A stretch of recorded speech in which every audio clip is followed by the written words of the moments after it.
Muito boa tarde a todos e obrigado pela publicidade do livro. De fato, agradeço muito o convite de estar aqui hoje por dois motivos principais. Primeiro, por ser religioso paulista e a comunicação é uma da nossa identidade, faz parte do nosso DNA ou da nossa identidade. E depois também porque a comunicação, especialmente a comunicação no mundo digital, é um tema pelo qual tenho uma grande estima e já venho pesquisando e escrevendo várias coisas já por algum tempo, e o mais recente é a publicação desse livro. Então, agradeço em primeiro lugar o convite e a possibilidade de estar também hoje presente aqui. Mas também vejo a minha presença, certamente isso não foi a razão do convite, mas em um certo sentido muito simbólica também, porque nesse mundo digital todos nós somos imigrantes, não é? Ao menos todos que participamos aqui, todos somos imigrantes, nenhum de nós somos nativos digitais. Então, a minha presença eu também vejo nessa perspectiva um pouco simbólica, para nos recordarmos que todos nós somos imigrantes nesse novo ambiente.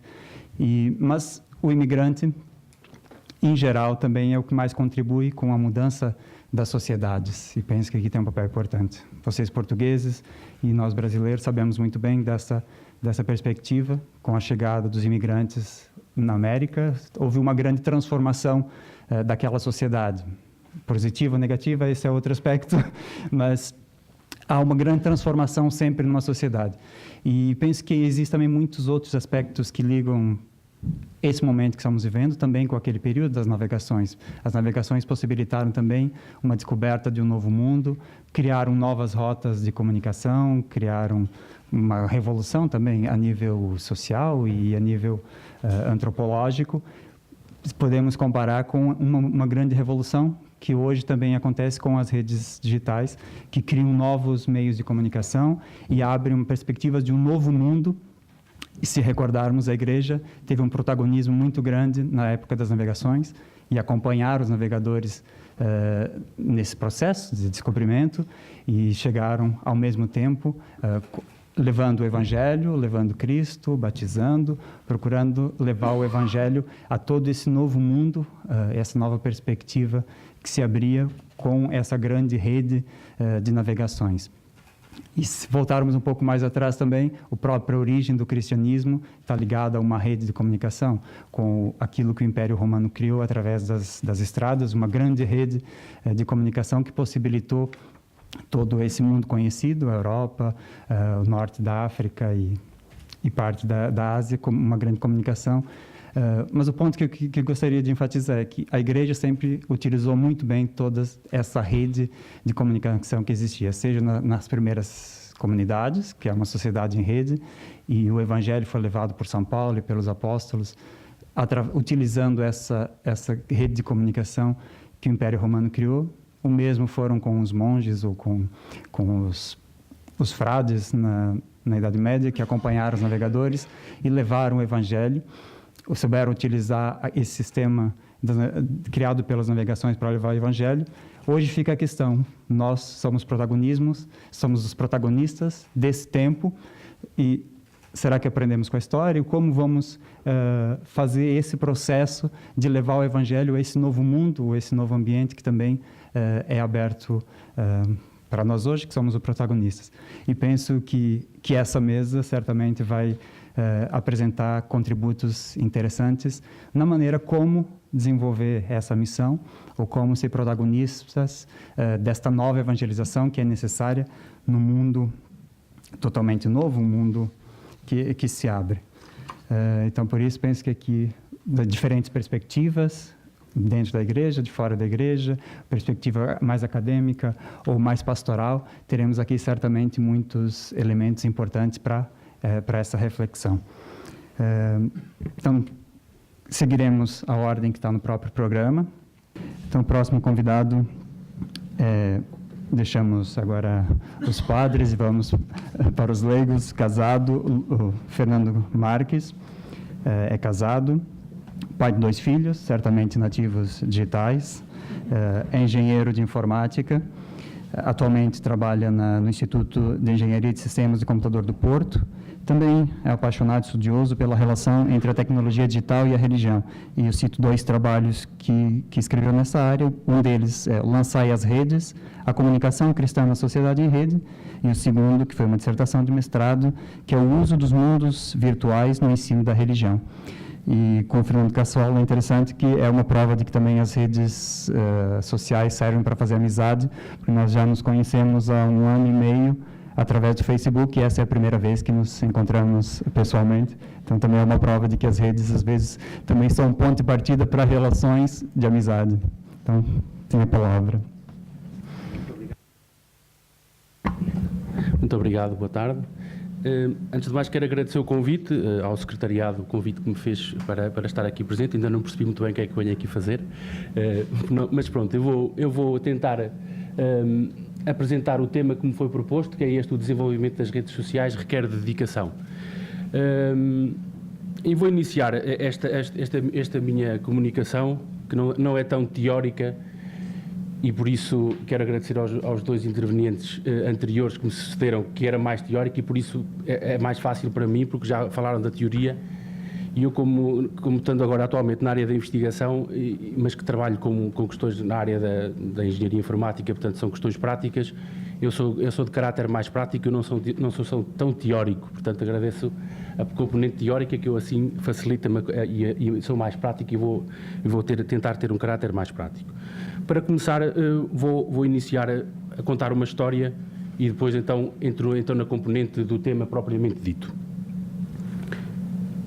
Isto supostamente deveria ter som. É capaz de ter. Então, decorria o grande ano do jubileu de 2000 proclamado pelo venerável Papa João Paulo II, e na Diocese de Aveiro, entre outras iniciativas decorrentes dos desafios colocados por essa data, era lançado na internet a página da Diocese. O bispo diocesano Dom António Marcelino escrevia no texto de apresentação da página alojada no servidor da Eclésia: a Diocese de Aveiro abre-se agora em comunhão amiga e fraterna a todos quantos navegam neste mar imenso da internet, e a todos saúda. Continuava dizendo: vamos falar do que somos, do que temos e do que fazemos. Vamos disponibilizar um pouco do nosso tempo para estar com aqueles que quiserem alguma coisa de nós ou que julgarem que lhes podemos, de algum modo, ser úteis. Concluía essa pequena mensagem desta forma: para nós, entrar na internet é uma maneira de servir. Entrar agora é também uma maneira de dizer que aceitamos os desafios que as pessoas fazem à Igreja nestes tempos novos e com estas novas tecnologias. Olhando um pouco para a evolução dessa página, quer em termos de atualizações, bem como no seu aspecto gráfico, pouco ou nada foi realizado de relevante. Nessa altura, um padre diocesano, juntamente com a equipa, com outras pessoas, pegava nesse projeto, mas naturalmente devido à reduzida falta de tempo da equipa e também ao facto da importância que estas plataformas possuíam, facilmente esse espaço online se tornou irrelevante. Após a resignação por limite de idade de Dom António Marcelino, o Papa Bento XVI nomeava a 21 de setembro de 2006 para a Diocese de Aveiro um sacerdote nascido em terras de Sinfãs, de seu nome António Francisco dos Santos. No início de 2007, Dom António Francisco dos Santos telefona-me a solicitar um encontro para partilhar comigo algumas das suas inquietações e ideias que tinha acerca das tecnologias, concretamente para a Diocese. Após o convite e aceitação de minha parte, sou nomeado como responsável para a área das tecnologias na Diocese de Aveiro. No dia 4 de maio de 2008, data em que se comemorou o 42º Dia Mundial das Comunicações Sociais, a Diocese de Aveiro lançava a sua nova plataforma, desta feita num endereço e servidores próprios. Dom António Francisco escrevia a seguinte mensagem de lançamento do novo sítio: a internet é um caminho deslumbrante, cheio de magia e de fascínio, que se abre à evangelização com novo encanto, e é igualmente um meio imprescindível para construir a comunhão humana e eclesial que a Igreja, como casa e escola de comunhão, se propõe realizar. E concluía dizendo: vindos ao encontro de uma Igreja que deseja ser âncora de um mundo novo e farol a iluminar os navegantes em busca de uma sociedade melhor. É então, no ano de 2008, que se inicia assim um novo rosto da Diocese de Aveiro no ambiente digital, com um leigo informático a liderar uma estrutura ainda muito rudimentar, mas aos poucos as coisas se foram tornando mais profissionais e, consequentemente, mais exigentes. A abertura da Diocese ao mundo digital foi-se revelando bastante positiva, sendo que ao longo desses anos muitas plataformas se têm implementado. Fomos inovadores quando lançávamos o canal de TV online com transmissões em direto das cerimónias presididas pelo Bispo Diocesano na Catedral Aveirense, bem como algumas das mais relevantes palestras e conferências realizadas no Centro Universitário Fé e Cultura. As redes sociais também não foram esquecidas e mantemos desde há alguns anos presença assídua tanto no Facebook, no Twitter, no YouTube, entre outras. Mas o grande e definitivo passo rumo à excelência deu-se na altura da preparação da missão jubilar dos 75 anos da restauração da Diocese de Aveiro. Mais uma vez, Dom António Francisco teve a ousadia de criar um gabinete de comunicação e imagem, onde, além de diversas pessoas voluntárias que dão o melhor de si, contratou um leigo para trabalhar diretamente com a Diocese. Lançou-se então uma nova versão do site da Diocese com as atualizações constantes e que lá está com uma nova imagem gráfica. Atualmente as plataformas digitais da Diocese de Aveiro são administradas em regime profissional e semi-profissional e, como temos comprovado pelo feedback que vamos recebendo, com imenso sucesso. São já milhares as pessoas que não passam sem irem ao Facebook da Diocese, sem assistirem remotamente às cerimónias, concertos, tertúlias e debates, que são transmitidas e posteriormente disponibilizadas na rede e sem consultarem também o site da Diocese para obterem documentos, propostas de trabalho e reflexão. A internet é assim um meio de cada vez mais a mensagem chegar a mais pessoas. Poder-se-á perguntar se o caminho está feito. Claro que não. Muito ainda está por fazer, mas claramente o trabalho que se vem desenvolvendo ao nível das tecnologias na Diocese de Aveiro indica-nos que o caminho está aberto para novas e inovadoras propostas que vão surgindo. É então graças à visão aberta, clara, corajosa, diria, e inovadora de Dom António Francisco que podemos afirmar que estamos no caminho certo e indo cada vez mais ao encontro dos desafios que as plataformas digitais colocam à sociedade em geral e à Igreja em concreto. Então, posto esta apresentação, esta pequena história sobre um exemplo, que eu tinha que pegar num exemplo para me debruçar sobre o tema, e achei que o exemplo mais concreto era dar o meu exemplo pessoal e um pouco do trabalho que fomos desenvolvendo e que vamos desenvolvendo na Diocese de Aveiro. Não é exemplo de excelência, não é todo com essa intenção, mas acima de tudo agora serve para enquadrar precisamente a apresentação que vou fazer nestes próximos meia dúzia de slides. O desenvolvimento das redes sociais requer dedicação e é o Papa Bento XVI, num terceiro ou quarto parágrafo, que inicia esse parágrafo precisamente com esta frase, na mensagem precisamente para este ano de 2013. Ele escreve essa frase e logo de seguida responde-nos o porquê de ter esta afirmação que o desenvolvimento das redes sociais requer dedicação. Ele diz-nos que requer dedicação porque as pessoas envolvem-se nelas para construir relações. Diz-nos também logo de seguida que as pessoas procuram respostas para as suas questões também nas redes sociais, muitas vezes. Procuram divertir-se, procuram eventualmente estímulos intelectuais e conclui esse parágrafo dizendo que também as pessoas procuram as redes sociais porque partilham competências e conhecimentos. Do meu ponto de vista, e também desafiado um bocadinho pelo pedido que o Paulo me fazia, tanto este envolvimento e dedicação necessário nas redes sociais levanta-nos uma questão muito premente, que é se de facto nós deveremos trabalhar essencialmente do tipo de voluntariado ou requeremos a questão da necessidade de sermos profissionais, de termos profissionais a trabalhar nesta área. E é então sobre esse tema, a questão do voluntariado ou do profissional, que vou agora então um bocadinho trabalhar. Se olharmos para o dicionário online da Priberam, temos aí a definição tanto de voluntário como profissional. Portanto, o voluntário é aquele que se faz de boa vontade, sem constrangimento, que faz de uma corporação por mera vontade e sem interesse, e o profissional é aquele que se relaciona com uma dada profissão e é a pessoa que faz uma coisa por ofício, em contraposição à questão do amadorismo. Concretamente, em projetos pastorais que envolvam as novas tecnologias, nomeadamente nas redes sociais, que é aquilo que estamos a trabalhar neste caso, penso que tanto uma realidade como a outra poderão e deverão coexistir. Isto é, tendo em conta o exemplo que foi dado relativamente à Diocese de Aveiro, com a história que iniciei, claramente percebemos os ganhos e as vantagens que tivemos com o surgimento de um projeto estruturado e planificado. Diria mesmo profissionalmente. Claro está que o trabalho dos voluntários é de mais importante para ser relevado para segundo plano. Sem eles, muito daquilo que se faz não seria possível. No entanto, para podermos manter um caráter de permanência, de rigor e mesmo de exatidão, penso que com a existência de um conjunto de profissionais, que possui, essa existência desse conjunto traz uma mais-valia aos projetos pastorais e mesmo, eventualmente, para muitos projetos concretos que são necessários empregar. Qual é o papel do voluntário, concretamente, nesta questão das redes sociais e das plataformas tecnológicas? Considero, primeiro de tudo, que o papel do voluntário é um papel imprescindível na medida em que, sem o trabalho dos voluntários, os grandes projetos pastorais na área das tecnologias, diria mesmo que seriam quase impossíveis de realizar muitas vezes. Isto é, tendo em conta que muitos projetos implementados na internet e na área das tecnologias requerem custos elevados, requerem, por outro lado, um conjunto de pessoas a trabalharem em curto espaço de tempo para desenvolverem as plataformas e outros conteúdos. Portanto, a questão do voluntariado, do meu ponto de vista, é imprescindível desse ponto de vista também. O papel do voluntariado também tem um valor acrescentado porque o facto das pessoas serem voluntárias mostra novas formas de olhar para os projetos. Tendo em conta que normalmente cada voluntário é um profissional na sua área, essa junção do profissionalismo no voluntariado e esses contributos que os profissionais trazem precisamente para os projetos é uma mais-valia notória e depois na própria implementação dos projetos pastorais nota-se essa mais-valia do contributo dos voluntários também nos projetos.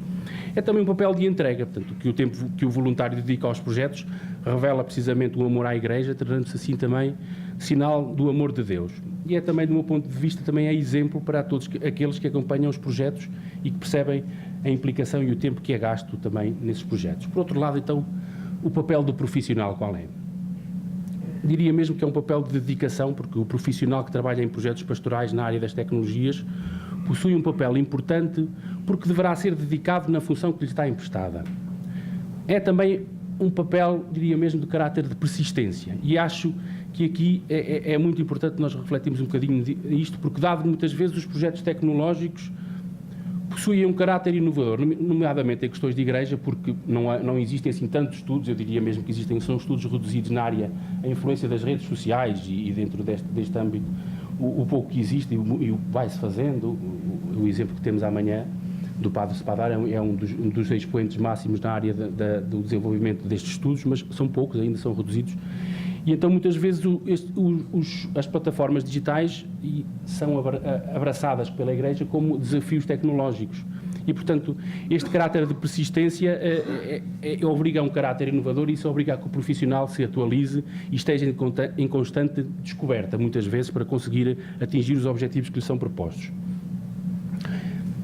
É um papel também vinculador, na medida em que, tendo em conta que ele é um profissional, deverá respeitar o vínculo existente, naturalmente, e, portanto, sentir-se como fazendo parte do projeto e não apenas como um prestador de serviços. Ele está ali porque foi requerido e com as suas funções deve exercê-las naturalmente da melhor forma.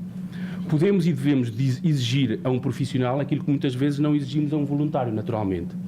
E essa questão da exigência depois passa para um papel importante e, do meu ponto de vista, se calhar o mais relevante, que é esta questão da continuidade. A continuidade porquê?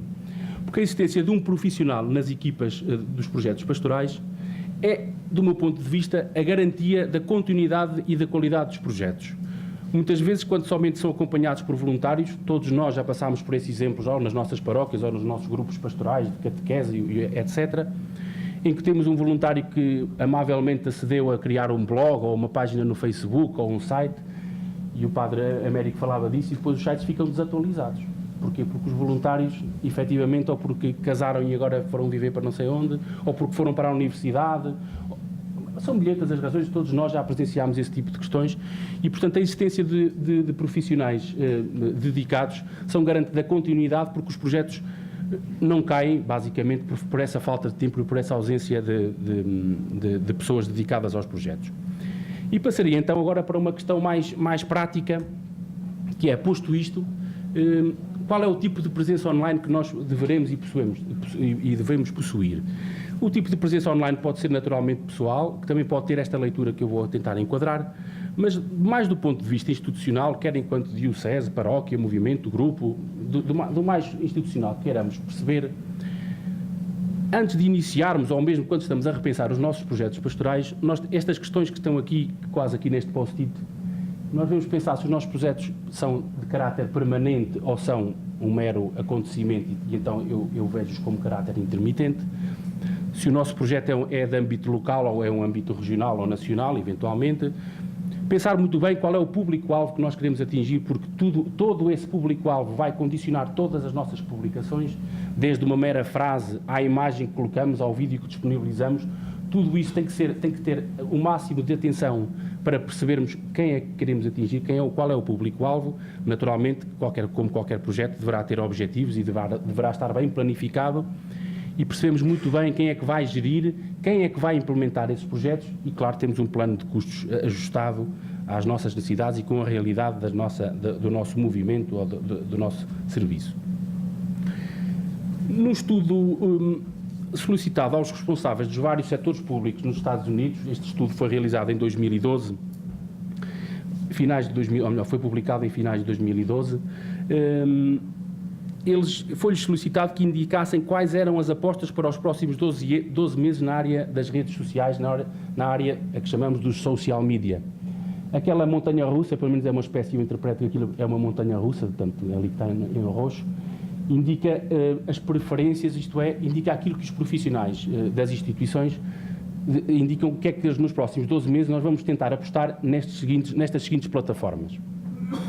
A questão do blog é muito interessante porque, contrariamente àquilo que possamos perceber, a questão dos blogs, nós normalmente dizemos já que o blog está ultrapassado, o e-mail está ultrapassado. No entanto, a questão do blog, isto não é o tema desta comunicação, a questão do blog traz-nos o caráter da persistência, contrariamente às redes sociais que não têm o caráter de persistência, isto é porque a rede social passa e muito de nós muito dificilmente conseguimos descobrir um post que alguém colocou há um mês atrás.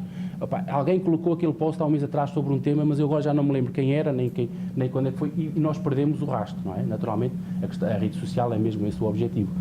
No entanto, os blogs, as páginas, requerem este caráter constante e de continuidade. Portanto, e percebemos estas tendências de mercado, portanto, e ali só reforçar ali aqueles 13% para a área dos podcasts, que tem a ver também, que não é o tema, né, evidentemente, desta comunicação, que tem a ver com a questão da mobilidade. Isto é, a questão dos dispositivos móveis é muito interessante e, naturalmente, que os responsáveis não estão esquecidos que a questão dos dispositivos móveis está a emergir. Já todos nós andamos com dispositivos móveis. Isto tem uma componente muito forte e, portanto, todos os nossos conteúdos deverão já atualmente ser disponibilizados sempre com a vertente de comunicação para os dispositivos móveis.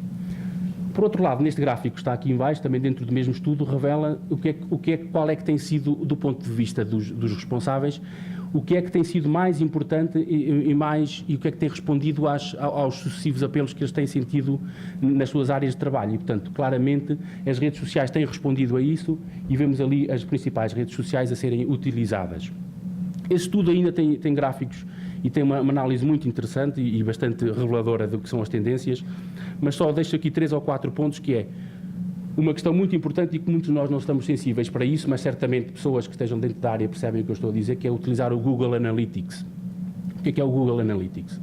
Todas as páginas e mesmo os blogs têm essa componente, que é a capacidade, é uma ferramenta que é acoplada a um site, deixem-me passar assim em linguagem corrente, e que permite ao administrador da página, aos administradores, conseguir saber exatamente quem são as pessoas que visitam a página, de onde é que elas vieram, que idade têm, consegue-se perceber isso, qual é o local, a que horas é que nos visitam mais, o que é que elas procuram, quais são as páginas que visitam, portanto, vamos ao pormenor mesmo, perceber exatamente. Isto é uma ferramenta, eu diria que é a ferramenta, deveria ser a ferramenta mais utilizada para quem faz a gestão e administração de páginas, de redes sociais, é olhar com regularidade, esta regularidade entre os 15 ou um mês, portanto mensal, olhar para as análises do site e perceber quem é que nos visita, porque isso pode nos levar muitas vezes a refazer e a mudar de rumo nas páginas e mesmo nos locais onde colocamos os nossos conteúdos. Por outro lado, estes responsáveis pelas instituições dizem que o número médio de redes sociais que a instituição possui anda à volta de ronda as 5 redes sociais. 89% dos responsáveis diz-nos que o uso das redes sociais ajudou a instituição a atingir os objetivos que se propõem.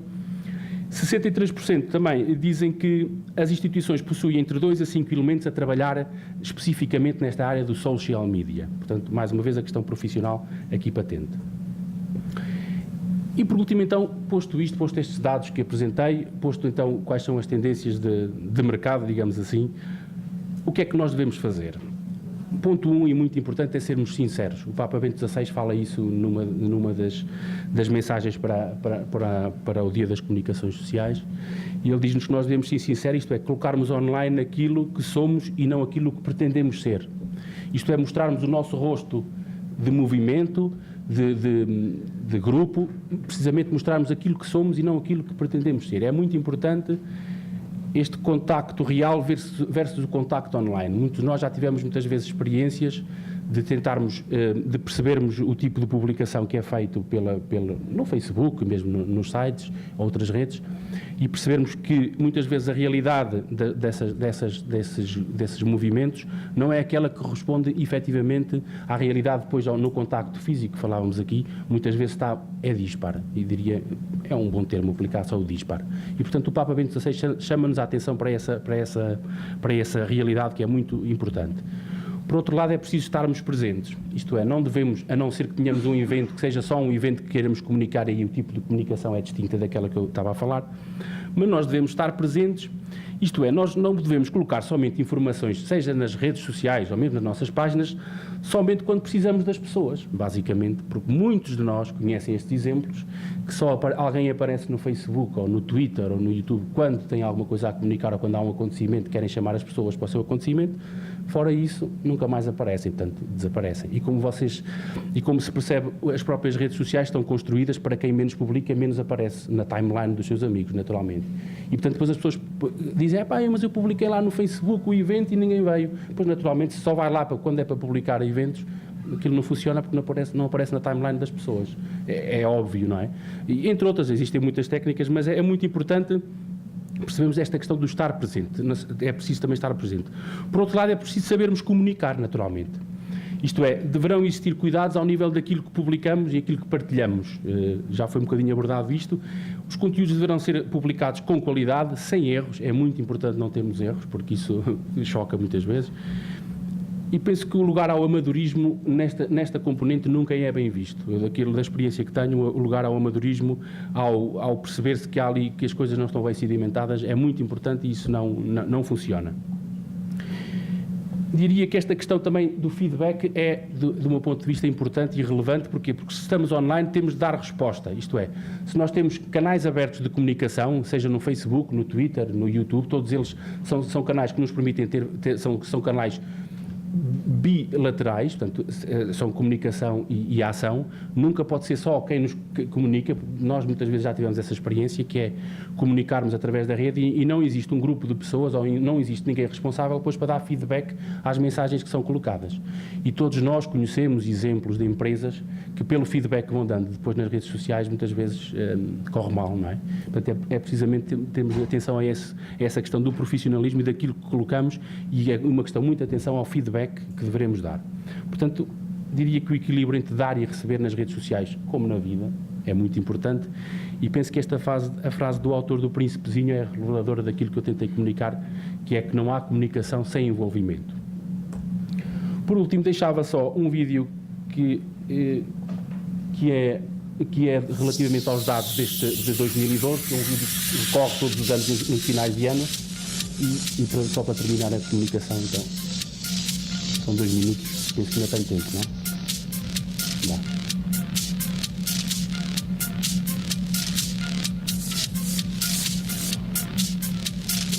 A única diferença deste vídeo para os anteriores é que os dados são mais atuais. Não.